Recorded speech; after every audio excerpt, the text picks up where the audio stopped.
یہ کہتے ہیں کہ سنا ہے کہ حضرت خضر علیہ السلام زندہ ہیں اور لوگوں سے ملاقات بھی کرتے ہیں۔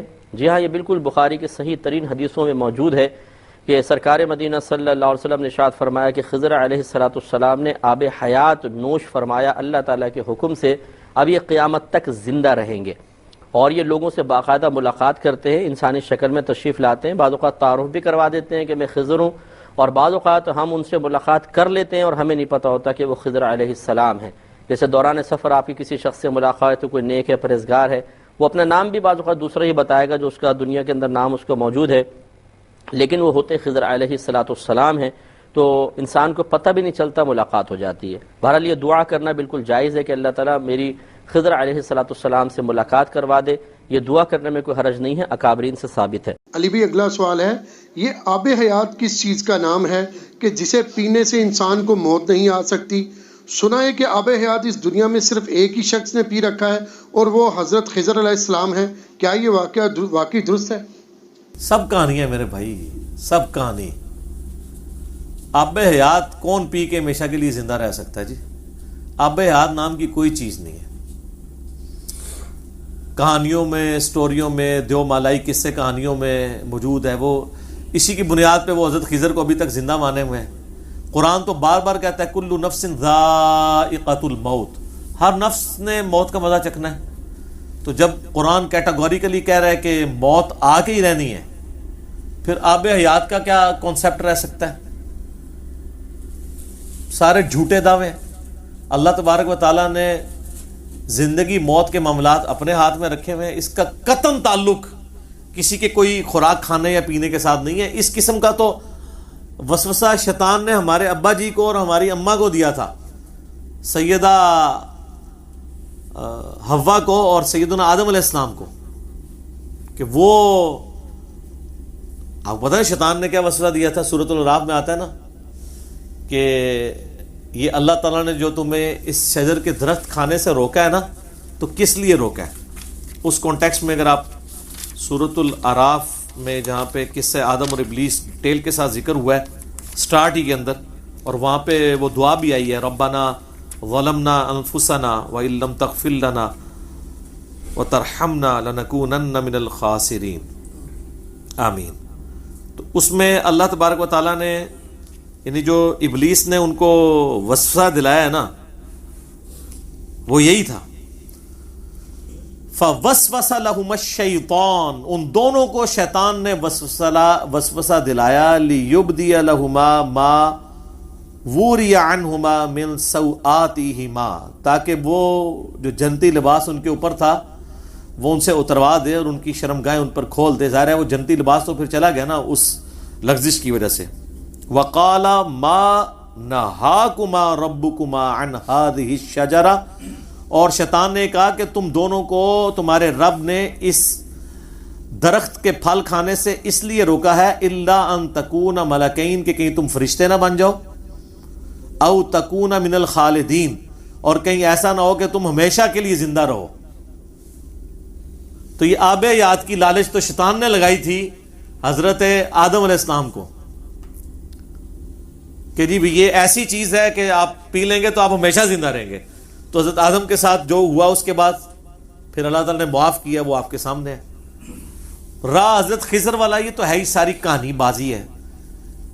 قصہ موسیٰ اور خضر یوٹیوب پہ جا کے میرا کلپ دیکھیں، میں نے پوری ڈاکٹرین ان کی ختم کی ہے، پوری تصوف انہوں نے حضرت موسیٰ اور خضر کے واقعے کے اوپر کھڑی کی تھی سورۃ الکہف کے حوالے سے۔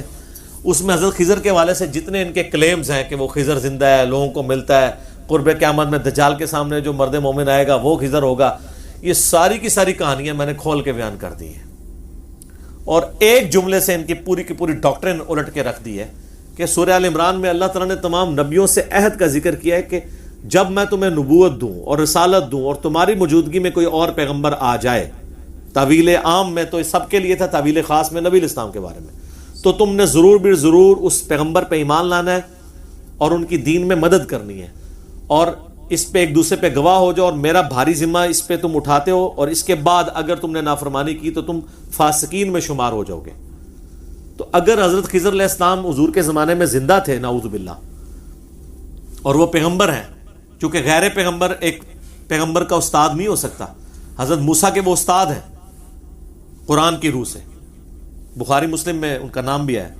اصل لفظ ہے خاضر. یہ جہاں سے گزرتے تھے, صحیح بخاری میں آتا ہے سبزہ اگ جاتا تھا. یہ گنبد خضرا بھی لفظ استعمال کرتے ہیں نا سبزے کے لیے, اس لیے ان کو خاضر کہا جاتا ہے. جو کہتے ہیں پانیوں پہ حکومت ہے, وہ میں نے واقعہ سنایا تھا. میرے پانی تے بھی حکومت کی کوشش کی سی تو میں دسیا سی جناب وسی کنج کیتا, سب کہانیاں. اچھا, تو حضرت خضر علیہ السلام کے بارے میں وہ کہتے ہیں کہ انہوں نے آب حیات پیا ہوا ہے تو وہ زندہ ہے. تو بھئی میں نے اس میں کہا تھا کہ نبی علیہ السلام کے زمانے میں اگر وہ زندہ تھے تو قرآن کی روح سے تو ان کو نبی علیہ السلام کی غزوہ بدر میں, احد میں, خندق میں, تبوک کے موقع پر آ کے حضور کی مدد کرنی چاہیے تھی, آپ کے سپاہیوں میں شامل ہونا چاہیے تھا. اور اگر وہ نہیں ہوئے ہیں, کسی ضعیف روایت سے بھی نہیں ثابت کہ وہ کبھی آئے ہوں یا آپ پہ ایمان لائے ہوں سامنے آ کے صحابہ کی موجودگی میں.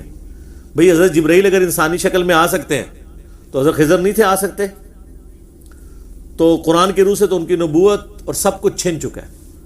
تو آپ ان کے بارے میں اتنا بڑا فتویٰ لگانے لگے ہیں. وہ ہے ہی نہیں تھے. حضرت موسیٰ کے زمانے میں تھے. اب واللہ عالم وہ پیغمبر تھے یا کوئی فرشتہ تھا, فرشتوں کا پیغمبر تھا جو انسانی شکل میں آیا تھا حضرت موسیٰ علیہ السلام کو مسئلہ تقدیر سمجھانے کے لیے. That's all. اور مسلم شریف سے جو پیش کرتے ہیں نا قرب قیامت میں, جو ایک دجال کے سامنے مومن کھڑا ہو جائے گا, اس میں آگے الفاظ ہیں, وہ راوی کہتا ہے کہا جاتا ہے وہ حضرت خضر ہیں. سند کوئی نہیں, کہا جاتا ہے یعنی سن سنا کے سننی, روایتیں مشہور. یہ بھی جی آب حیات پی لی حضرت خضر کو, اب موت ہی نہیں آنی ہے.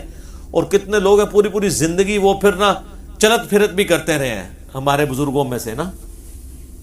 بزرگ میں عزت کے معنوں میں نہیں کہہ رہا, پرانے ہونے کے معنوں میں کہہ رہا ہوں کہ وہ آب حیات کی تلاش میں پھرتے رہے. ہمیں کہیں سے آب حیات مل جائے تو ہم پی لیں تو ہم کبھی نہیں مریں گے. سر آپ کے ابا جی کو آب حیات کی لعنت سورہ الاعراف میں نے آیت پڑھ دی تھی شیطان نے, تو پھر ان کو کس ازمائش سے گزرنا پڑا اور اس کے بعد ہمیں بھی آج تک گزرنا پڑ رہا ہے. تو آپ بھی مہربانی کریں یہ آب حیات کی تلاش چھوڑ دیں. موت کو کوئی نہیں ٹال سکتا, کوئی زندگی کسی کی لمبی نہیں کر سکتا, کوئی زندگی کسی کی کم نہیں کر سکتا. یہ اللہ کے فیصلے ہیں.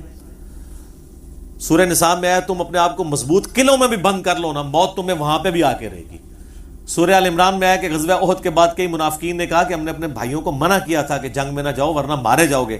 اللہ تعالیٰ فرماتا ہے کہ اگر ان کی موت لکھی ہوتی تو یہ خود بخود اپنی مقتل گاہوں کی طرف کھینچے چلے آتے. ان کی موت نہیں تھی نا, تو اس لیے یہ آیا ہی نہیں. ورنہ تو اللہ تبارک و تعالیٰ جس کو موت دینی ہے وہ اس کی موت کوئی روک نہیں سکتا, اور جس کو اللہ تعالیٰ نے بڑی بڑی آزمائشوں سے گزار کے بھی زندہ رکھنا ہے اس کو کوئی موت نہیں دے سکتا. حضرت خالد بن ولید 100 سے زیادہ جنگوں میں شریک ہوئے ہیں, اور وہ سر چھوٹی موٹی جنگیں نہیں ہیں, دنیا کی سپر پاورز کے خلاف, رومنز اور پرشینز کے خلاف 100 بیٹل فیلڈز میں. اور وہ فرمایا کرتے تھے میرے جسم میں چھوٹا سا حصہ بھی ایسا نہیں کہ جس کے اوپر کسی برچھی یا نیزے یا تلوار کے زخم کا نشان نہ ہو, پورا جسم بھرا ہوا ہے. لیکن میں بھی آج ایک بوڑھے اونٹ کی طرح بستر مرگ پہ مر رہا ہوں. اگر جنگ میں جانے سے موت آتی ہوتی تو میرے سب سے زیادہ چانس تھے مرنے کے. اور وہ جرنیل بھی ایسے نہیں تھے جو پیچھے بیٹھے ہوتے تھے, نہیں, وہ آگے جا کے لڑا کرتے تھے. تو کہتے ہیں اگر مجھے موت نہیں نہ آئی, میں نے موت کو خود تلاش کی ہے جنگوں میں, شہادت کی موت, لیکن آج میں ایک بوڑھے اونٹ کی طرح بستر مرگ پہ مر رہا ہوں. اور یہ ان کے عربی کے اشعار آج بھی ان کی قبر کے اوپر وہ جو احاطہ بنا ہے نا اس دیوار پہ یہ اشعار ان کے لکھے ہوئے ہیں جو انہوں نے اشعار کہے تھے. میرا خیال ہے یہ قیامت تک کے لیے نشان عبرت ہے یہ چیز لوگوں کے لیے کہ زندگی موت کس کے ہاتھ میں؟ اللہ کے ہاتھ میں. آب حیات سے کچھ نہیں ہو سکتا, یہ ذہن میں رکھیں. اور حضرت خضر نے کوئی آب حیات نہیں پیا ہوا. یہ سب کی سب سٹوریاں ہیں, کہانیاں ہیں, دیو مالائی قصے کہانیاں ہیں جس کو آپ جو ہے وہ سنیں اور محظوظ ہوں. آپ دیکھیں پرانی آپ کو سٹوریاں ملیں گی, جی وہ فلاں ایک بندہ تھا, ایک ایسا حکیم تھا, اس کے پاس تانبے کو سونے بنانے کا فارمولہ تھا. آج ذرا ہمارے نوجوان بچوں کے سامنے یہ بات رکھیں, یقین کریں آپ کے بزرگوں کے اوپر ٹھٹا مذاق کریں گے کہ یار تانبا تو سونا بن ہی نہیں سکتا, اس کا ایک اپنا اٹامک نمبر ہے, اس کا اپنا اٹامک ویٹ ہے, ان دونوں کا آپس میں کوئی لینا دینا ہی نہیں ہے.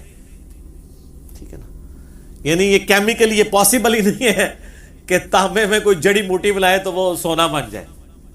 ٹھیک ہے, یہ اللہ نے سونا ایک یونیک دھات رکھی ہے.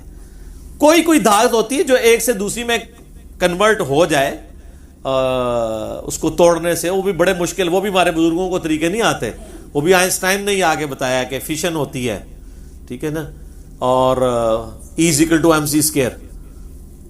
ان بیچاروں کو کیا پتا، انہوں نے تو یار تیل نہیں دریافت ہوا سے.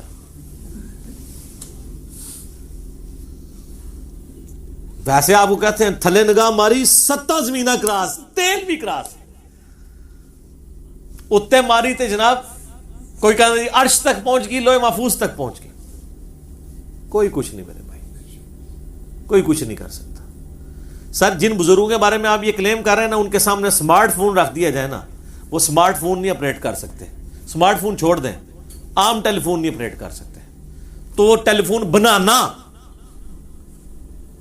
یہ تو سر کہانی ختم. یہ تو بہت مشکل کام ہے.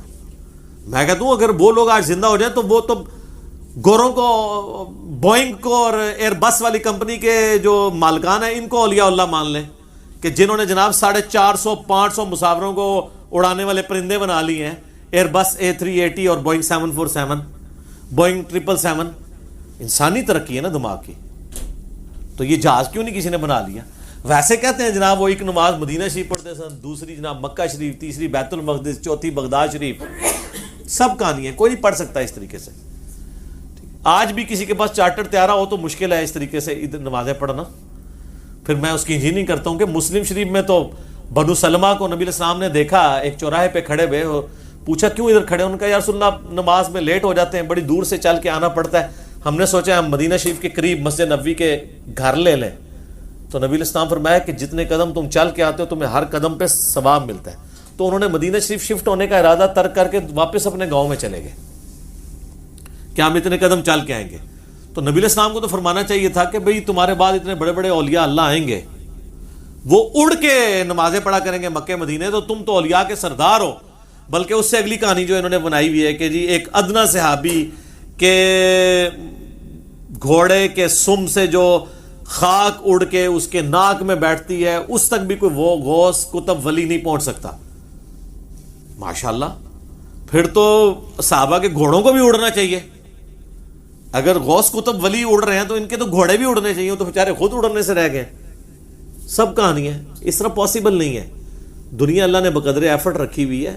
یہ فزیکل فینامنا کا ورڈ ہے. روحانیت کے ساتھ اسے ریلیٹ کرنا، وہ معجزات والا معاملہ، وہ ایک بالکل ڈیفرنٹ چیز ہے. کرامت کا کانسیپٹ بھی اس طریقے سے نہیں جو یہ پیش کر رہے ہوتے ہیں، کہ کمپیٹنسی نہیں کہ کوئی شخص حاصل کر لے. ایک الگ سے ایک بحث ہے، اس کے اوپر میری کئی ویڈیوز ریکارڈڈ موجود ہیں. تو بات کہاں سے کہاں نکل گئی. میں نے آب حیات کے حوالے سے ڈسکشن کر رہا تھا کہ جس طرح باقی بڑی بڑی کہانیاں مشہور ہیں نا، آب حیات بھی ان کہانیوں میں سے ایک کہانی ہے.